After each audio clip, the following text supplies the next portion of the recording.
Wagner touches all the deepest and most disturbing subjects in the human psyche. He deals with huge universal issues, but with incredible specificity, to use a rather grand word. It's very easy to say what the operas are about. All four operas of the Ring cycle are essentially about the power of love versus the power of money. And I think towards the end, he slightly modified his views with his studies of the philosopher Schopenhauer and decided that everything, love included, had to go into the waste paper basket, as it were, and you had to come up with something fresh. But you can say that's exactly what that is about. Nichts weißt du, was ich dich frage, jetzt meld, was du weißt, denn etwas musst du doch wissen. Could you take us back to the recording or the performance which first opened you to the world of Richard Wagner? It was only when The Ring, all four operas of The Ring of the Nibelung, were broadcast act by act, week by week on BBC television. I was a student at this stage that I developed that serious thing called Wagner mania. It became an absolute obsession with fellow students meeting between and during and before and after and discussing each act and waiting desperately for the next. And I do remember especially the second act of Götterdämmerung, the most violent act in opera, I would say, where I was in an adolescent state of such anxiety that I had to pace the streets, otherwise I would have smashed a plate. It was this terrible sort of frenzy that you get as a teenager. And whenever I come back to Wagner, too often, I'm afraid, that happens. So you have to spend a lot of time away from him, otherwise it would just drive you mad, I think.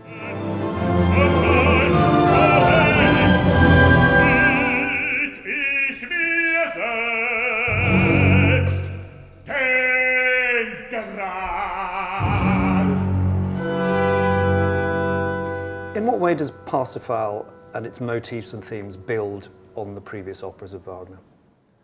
I would say in a way that Parsifal is a great summing up, but also a summing up from the perspective of where Wagner has arrived at the end of his life.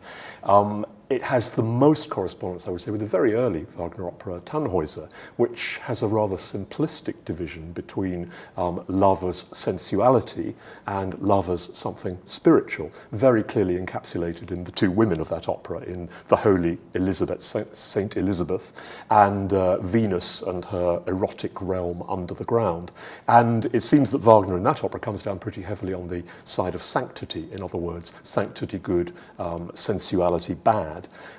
In Parsifal, things are much more complicated. It's as if you have to go through the experience of sensual desire to something bigger, compassion, through suffering, understanding, as the Greeks used to say, and I suppose Wagner would say through experience, understanding. And this is what makes it, in spite of certain issues which we might view slightly askance, the purity of the blood and so on, the ultimate message is very, very direct to us today, and most people would take it on board, I think, which is that through compassion we understand more.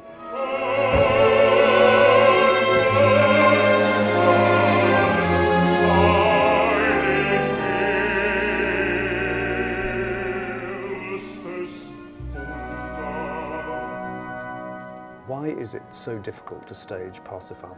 I think the problem with the staging especially is not a lot happens physically. A director has to trust stillness. And the temptation now, I think especially, is to bombard the set with a lot of visual images which don't actually assist the actors in what Wagner is all about. That's essentially a series of dialogues between two people and how those two people interact. A lot of directors feel that it has to tie in with all that's happened in German history since the death of Wagner, and therefore in Hans-Jürgen Seiberberg's film, for example, swastikas everywhere, equations of the brotherhood with a Nazi ritual and so on. Other productions have shown us that it doesn't have to be that way at all.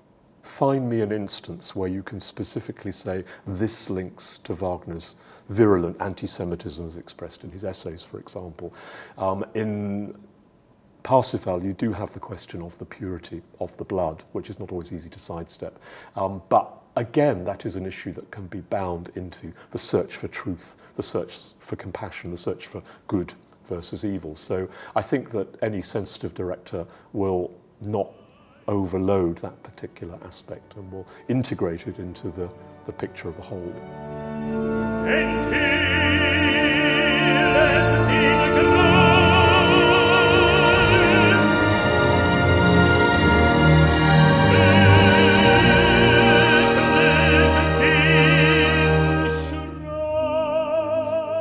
Parsifal is, like many of Wagner's operas, rather long, at 4 hours. How would you advise people coming to it for the first time to prepare?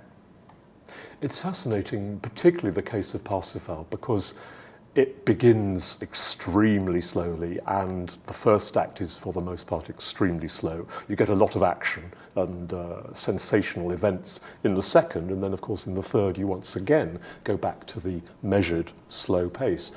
You can look at your watch and see that act has taken 2 hours, and it felt like it might have taken 15 minutes.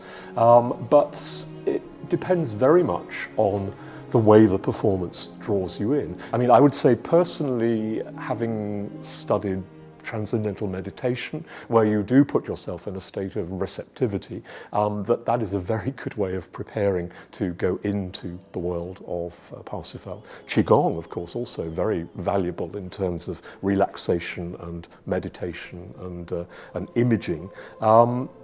And I think you can begin with the prelude of Parsifal. You can immediately be drawn into that world.